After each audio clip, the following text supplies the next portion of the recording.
Okay, so in this last vid, what we're going to do is take care of the candles here and this carpet.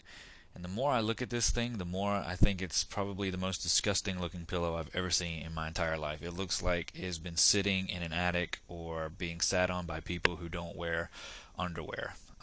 Yeah, it's pretty gross. I don't like it, especially this really dark spot in the middle.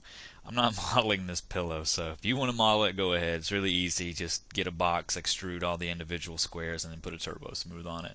Um, it'll look pretty much just like that.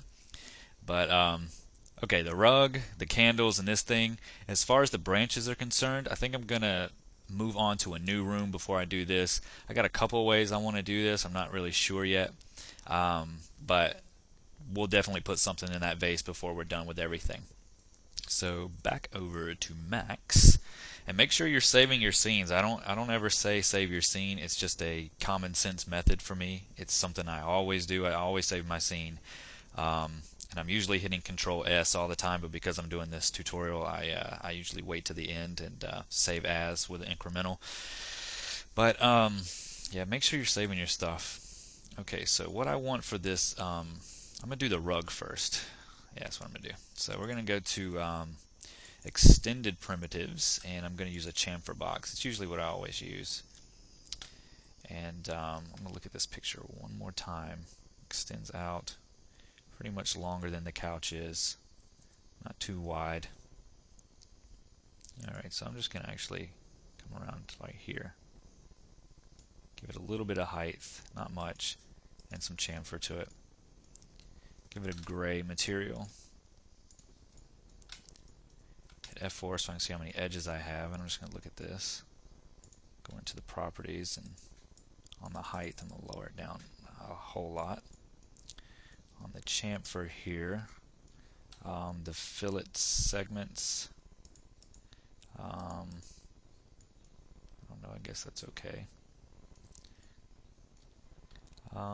Definitely want to keep it smooth.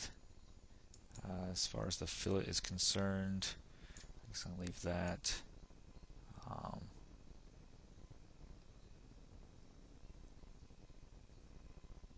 Height, that one kind of low. Looks decent to me. I'm going to center it up a little bit more just so I can get an idea of the size here. And that looks about right compared to the picture. Okay. If you want to give it some kind of mold, you know, like not that it's a complete flat rectangle. Like if we look at the picture, it looks pretty flat. It looks like this part might fold in a little bit more. You can always add some segments, you know, and then adjust it that way. But I think for this, I'm just going to leave it alone, and I'm going to convert it to an editable poly and call it rug. And I'm going to leave it like that. That's exactly what I'm going to do. I'm going to leave it like that. I'm going to hide some more things that I don't really need right now. I'm going to hide these. And I'm going to leave these for comparison purposes of this right here. And this looks pretty big. It's kind of towards the camera, so it's going to look a little bit bigger, I believe, but just a basic cylinder or even a cone we can get away with. So I'm going to go back to standard primitives, and I'm going to put a cone down here about, I don't know, about that big. Give it some height, and then something like that. And that's basically how that's set up. I don't think the radius overall is that big, but something like that. I can always scale it to just a little bit more. Give it that gray material. Something like that. Alright, as far as the height segments are concerned, we don't need any of those. It's just a waste of polygons. We're going to convert it to an editable poly. Select this top. I'm going to inset it a little bit. I don't think it has that big of a lip on it. Let's check it out. Not too big. It's rounded, I can tell you that much. So we're going to inset it a little bit. I'm actually going to pull it up a tad. I'm going to inset it again. Click OK. And then that, inset it one more time, give it a bigger inset, click OK, and then just drag it down. Something like that. 4. That way it has a little bit of rounding through it there. 4. I'm just going to do a ring, convert that to polygons, come down here, and give it a nice smoothness to it. You can select the whole thing and do an auto smooth, like because the top's kind of jagged now. Like if I select the whole thing, if I select this whole thing by doing an element select and going down here and doing auto smooth, you see that it does that, which is not too bad. You can all, like, let's see, with this bottom right here, we can do a different smooth for that. Give it, take off 1, do that. And that way it kind of separates it, you know. Then you can always put a turbo smooth on it to really smooth it out some. Alright, so we have that. We're going to call it candle holder. And then to make a couple quick candles, all we're going to do is get in here and take a cylinder, that, get some height. I'm going to look at the candles in here, and it goes up to about the cushion. So it's way too high. Take it down some. And the radius, I think, is just a little too obnoxious. Alright, so we have that. F4, leave 18 sides, that's fine. I'm going to do an inset. Like that. Look at the top here. Actually, I'm going to go a little bit more, so I'm going to scale that in a little more. And then I'm going to do an extrude. I'm going to go down with it. Click OK. Because that's where the this is where the wick is going to be, and I'm going to make the wick a part of it, actually. So I'm just going to come in here like so. Click OK, and I'm going to extrude it up like this. Click OK, and I'm going to rotate it a little bit, and then I'm going to extrude it again, something like that. And then basically what I'm going to do now is just go in here and add some loops to it, or some connections. Just going to slide it up to the top. Go down here, ring select, and connect it, and go the other way with it.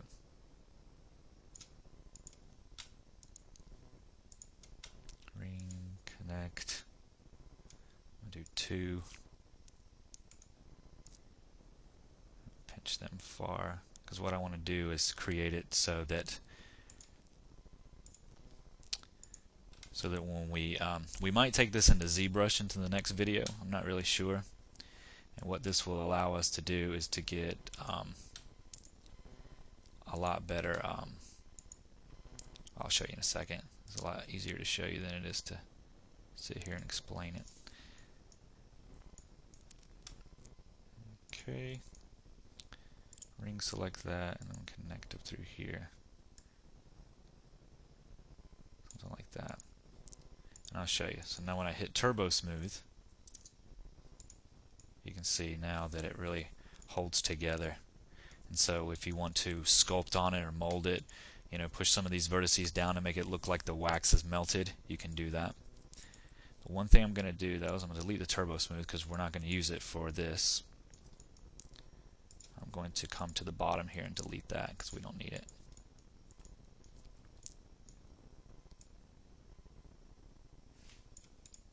So yeah, so we have one candle, and I know that this other candle has, you know, a few more wicks in it, but I don't know if I want to do that. Let's shift drag out a copy. Just put it into place. I'm going to squash it down some, like so. And then what I'm going to do is select this top, and I'm just going to start growing the selection. And I'm going to delete it. Okay. And then I'm going to take the border right here, and I'm going to cap it and just start over with it and make a new one. And so I see this like that. I'm going to inset it some. Set it about that much right there, and then extrude it down.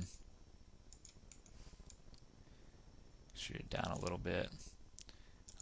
Maybe even scale it some so it's not totally straight down. Then I'm going to come into here and do the same kind of thing. I don't want it to be that sharp because it's wax. Ring select that, connect it. Alright, this right here, I'm going to inset a lot more. Just going to bring it out a little bit like that and then do it again. Okay, and then I'm going to actually collapse this. It makes it all triangular, but that's fine. So with my edge selection again, select this. I've already did that because it was a copy. Okay. Now I'm going to do a little bit of a cheat. I'm going to come over here. I'm going to select this first. I'm going to zoom in by hitting Z. I'm going to inset that. Okay. I'm going to inset that a little bit. Actually twice. Hit OK, and then collapse that as well. Alright, and then I'm going to select the edges, do a ring. I was going to try to do a ring.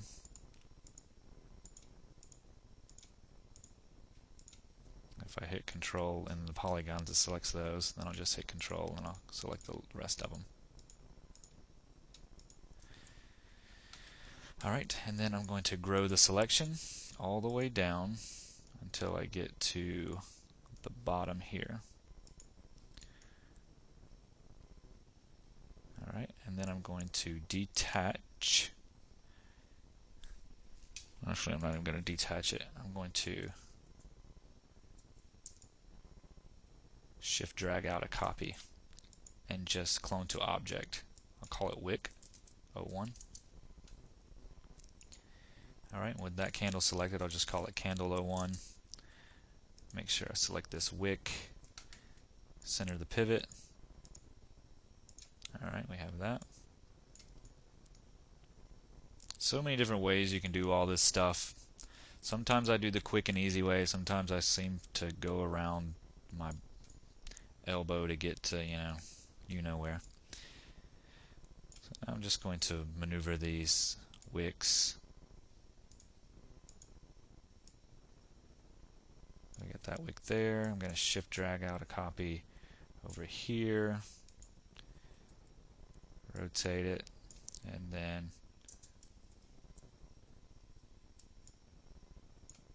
shift drag out a copy over here, rotate it like that. Alright, so hit F4 and that's what we have. I'm going to select all of this, hide that. Let's select all of this, group it, and call it my candle piece. And there we go. We have our rug. F4, unhide all. And right there is going to do us a decent part of the living room and ready to go. In the next video, what I'm going to do is make sure everything's named properly, group everything that isn't grouped, then group the whole thing, and then we're going to import that into the apartment and move on from there to another room. So stick around.